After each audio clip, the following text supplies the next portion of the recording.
What's up, Rebels? What's up, Pride Crew? Doug here in not so sunny Charlotte, North Carolina. Kind of a shitty day outside. It's just gray. It's not obscenely cold. It's a little chilly, but much colder last weekend.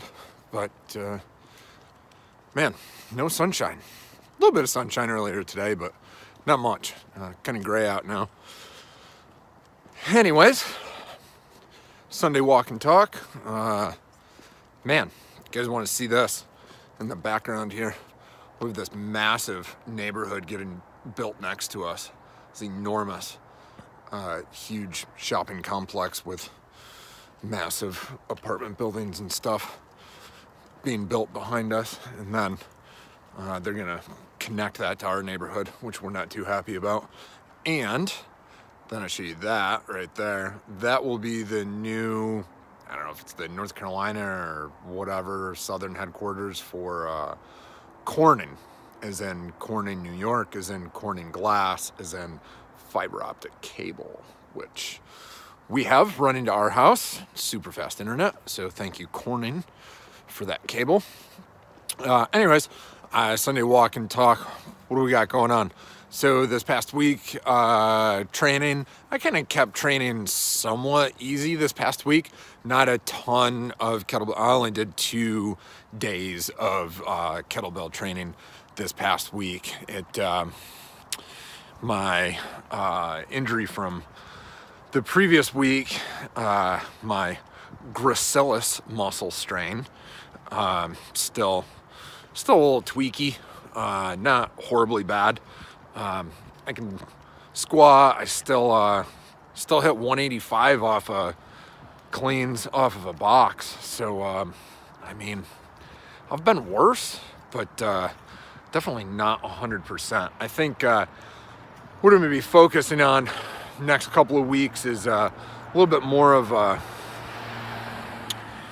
I guess you would say, classic functional strength. Basically, you know, I've been doing kettlebell for over 6 years now, I think. I'm not worn out. It's just it's a repetitive motion sport, so you're gonna get repetitive motion injuries. So basically what I'm finding is that some of my regular strength is just not where it should be. Being able to do simple things like, curls and skull crushers and lunges and stuff like that. Just, I've only got so much time in my schedule for training, and, honestly, I would work out twice a day, 2 hours in the morning and 2 hours in the evening, if I had time for it, but I don't have time for it. So basically over the past couple of years, being so focused on kettlebell, when you specialize, you lose certain aspects of your regular fitness, your overall fitness. Am I fit? Yes. I mean, I can still run, a 7:30 mile, and get that down to 7 if I really kill myself. But, I can still squat damn near my 1 rep max. I can still deadlift close to my 1 rep max, but, there's a lot of stuff that I just don't do. Am I still strong? Yes, relatively, but not the way that I used to be years ago when, I did a lot of general fitness type training. So kind of getting back to that for a couple of weeks, taking the kettlebell work kind of light, and trying to rehab, my back and my legs and a lot of other stuff. Definitely doing a lot of core work. I've been doing a lot of core work for the past couple of months, so it's definitely all helping out, and hopefully I'll be back to serious kettlebell training sometime soon. In the next couple of weeks is the plan. And then I'm gonna go back into strict long cycle training for a few months, get ready for competition later this summer down in Atlanta. So, with all of that said, my training, that's what my training looks like right now. Lindsay's training, oddly, is actually, again, going pretty well again. She's getting a little bit better on her deadlifts, but her bench is still increasing, and her squat is doing good too. So, happy for her for that. All of our people are getting ready for USPA North Carolina Championships, March 30th. That right now is one of our huge focuses at the gym. That's a big thing for us. So, we have a lot of preparation to do for that, and we're 2 months out from it, but let me tell you, 60 days rolls by quick. If you own a gym, you put on events, you know how that goes. So I've definitely learned over the time, over the past few years, to really start preparing much earlier than I normally do. So that is what we're working on right now at the gym, is prepping for the USPA meet, March 30th. So we got that going on. All of our people are training for that. And that's that. AKLU, we have a big member meeting today. Voice conference call for AKLU today. So all of our members will be tuned in to hear about our plans for the next year or two. So that's a big deal. Got that going on. Shirt business. Well, how's the shirt business going? It's going pretty well, I have to say. I'm pretty happy about that. It's not like we're fucking rolling in dough or anything. Far from it. We're just making it. But we've had several orders. I think we're finishing up.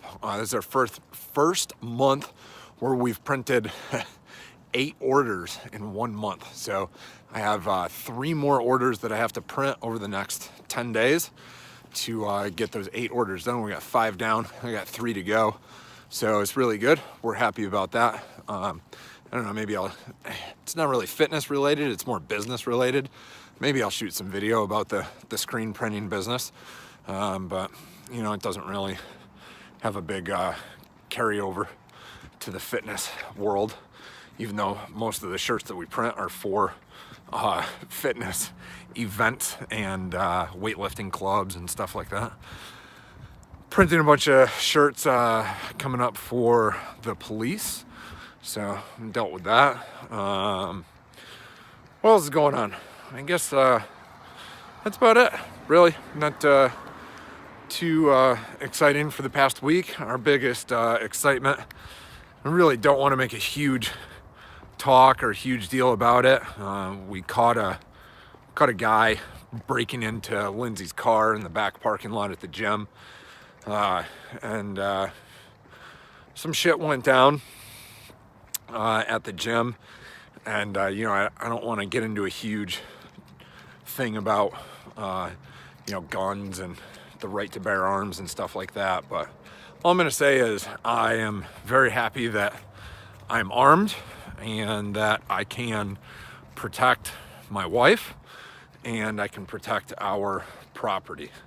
That's pretty much all I'm going to say about that whole topic. So that happened this past week. It was quite a riveting event. Actually had my heart rate monitor on while that happened, and you could actually see my my heart rate while I dealt with that situation. And then I went back inside and finished my fucking workout because that's what I do. So I guess my big subject on that is I worked my ass off. I totaled up 76 hours this week. That was my schedule. That's what I worked, 76 hours. Now, mind you, working out is in there too, but working out is part of my job. Being fit and training to compete and learning new training methods is part of my job. So working out is part of my job. And that is definitely in that 76 hours. But, you know, I work my ass off. I work 76 hours for myself, running 2 businesses and helping run the kettlebell organization and, you know, consulting on other projects and stuff. And then some motherfucker is gonna come along and try and take what I work 76 hours a week to build and to have, and some dipshit is just gonna try and take that from me.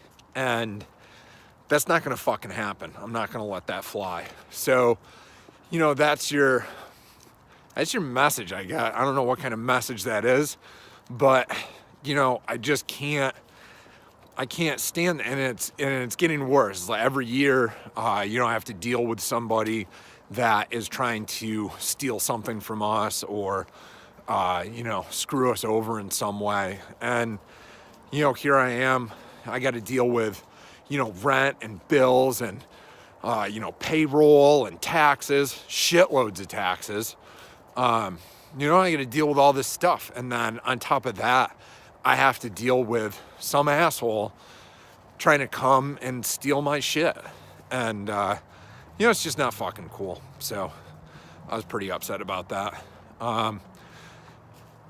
Also, complete side note, I'm about to finish writing an article on what I call McFit, the state of fitness in 2018 going into 2019, and all of these fucking fitness franchises that just require you to pump, you know, $20,000 into them and bang, you've got a gym. You know, fuck 10 years of, you know, training and learning training methods and, you know, training over 1,000 people.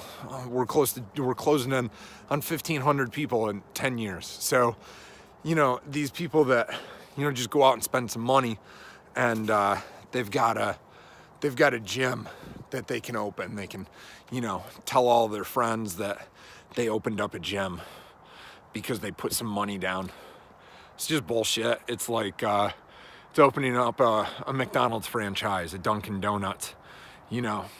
To hell with going out and learning, you know, how to cook and how to actually create food. No, we'll just buy a McDonald's franchise. Well, it's the same thing in fitness, and that I'm gonna have an article that I haven't quite finished yet. I'll have it finished this week, talking about McFit, the people who go out and spend some money on a franchise and, you know, they think that they're in the fitness business, and you know, that bullshit it'll come and go, and they'll know that they're not real. It's just fake shit. So that's my message for this week. It's your Sunday walk and talk. I gotta go get on this conference call. Thanks for watching, guys. Peace.